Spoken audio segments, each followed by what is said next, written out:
काली पत्नी की कहानी। काली पत्नी की ये कहानी आपके दिल को छू लेगी। अरे रानी, एक तो तुम सांवली, ऊपर से यह काली साड़ी, वो अच्छी दिखेगी क्या तुम्हारे ऊपर? पहले ही तुम्हारे रंग को देखकर लोग ताना मारते हैं। सूरज रानी को बोला। देखो ना सूरज, मैं बोलती तो कहती, सास बोलती रहती है हमेशा। ऐसा लगता है जैसे कौवे को काला टीका लगाया हो। पति और सास का बोलना सुनकर ज़रा उदास हो गई। वो काली नहीं थी, कृष्णवर्णीय और रानी नाक नक्शे में अच्छी थी, पर पति और सास कलर को लेकर रानी को हमेशा ताना मारते थे। क्या करेगा वो भी, वह गोरा और रानी कृष्णवर्णीय।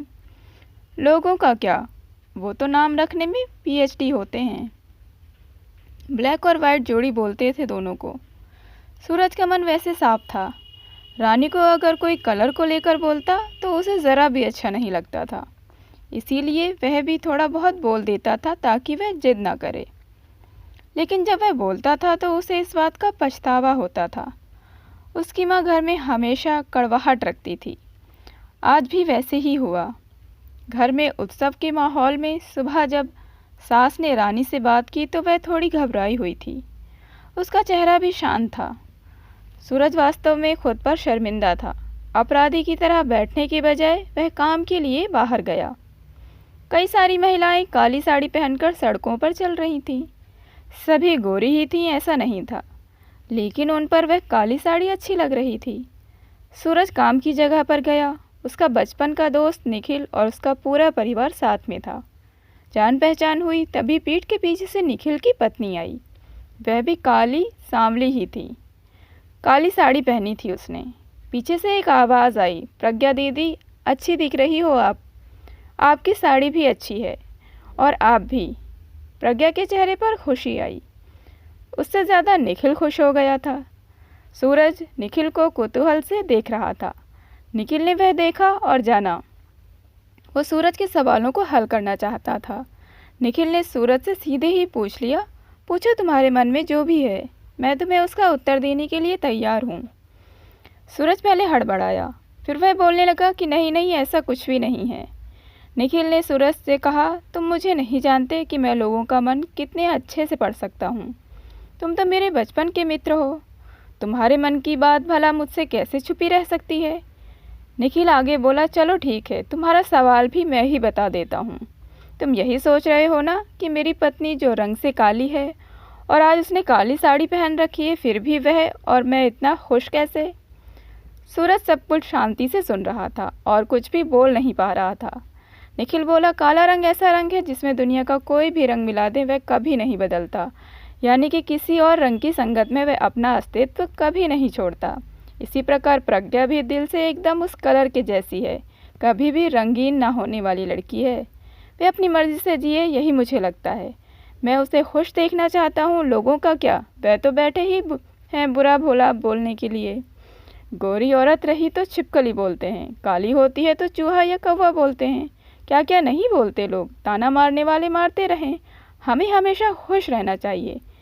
वही मैं अब कर रहा हूँ। वो सुबह मुझे बोली, मैं कैसी दिख रही हूँ? अच्छी लग रही हो तुम। ऐसा बोलने पर उसके चेहरे पर वह कोलगेट जैसी स्माइल देखकर मुझे सकारात्मक ऊर्जा मिली। घर से बाहर निकले तो सभी बोलने लगे, अच्छी लग रही हो भाभी। हम दोनों ने अच्छे मन से यह बात सोची, कोई ना कोई ताना मारने के लिए बोला ही होगा ना, उस वजह से जीने की दिशा क्यों बदले? सूरज को उसके घर का सुबह का माहौल याद आया। वह खुद पर ही चिढ़ गया। उसे लगा वो सचमुच में गलत था। मैं ही रानी को दुख देता हूँ, उस वजह से सब उसे बोलते हैं। अब मुझे ही अपनी भूल सुधार कर उससे माफ़ी मांगनी होगी। उसने हंसते हुए निखिल को अलविदा कहा। अपना काम निपटाकर वह एक साड़ी की दुकान पर गया। रानी के लिए उसने काले रंग की साड़ी ली और घर गया। घर जाने के बाद रानी शांत बैठी थी। उसने रानी को आवाज़ दी और साड़ी उसके हाथों में दे दी। रानी को ज़रा अलग ही लगा। उसने प्रश्नार्थक नज़रों से सूरज की ओर देखा। उसने बॉक्स खोलकर देखा तो काले रंग की साड़ी थी। रानी, मैं लाया हूँ तुम्हारे लिए यह साड़ी, आज पहन के दिखाओ कैसी दिखती हो तुम। अच्छी नहीं लगी तो बदल देंगे साड़ी को। देखने तो दो कैसी दिखती हो तुम इस रंग में। रानी को ज़रा अच्छा लगा। चलो तैयार हो जाओ, जल्दी हम ज़रा बाहर जाकर आते हैं, एक क्लाइंट के पास जाना है उन्होंने बुलाया है जोड़ी में। सूरज का बोलना सुनकर रानी तैयार होने गई। काली साड़ी, उस पर हल्का सा मेकअप और लंबे बालों की चोटी। सूरज भी क्या, सूरज की माँ भी रानी को देखती ही रह गई। सूरज बोला, रानी सॉरी। हाँ, अरे लोगों की बातों में आकर मैं तुम्हें हमेशा बोलता रहा और खरा सौंदर्य किसमें है यह भूल गया था।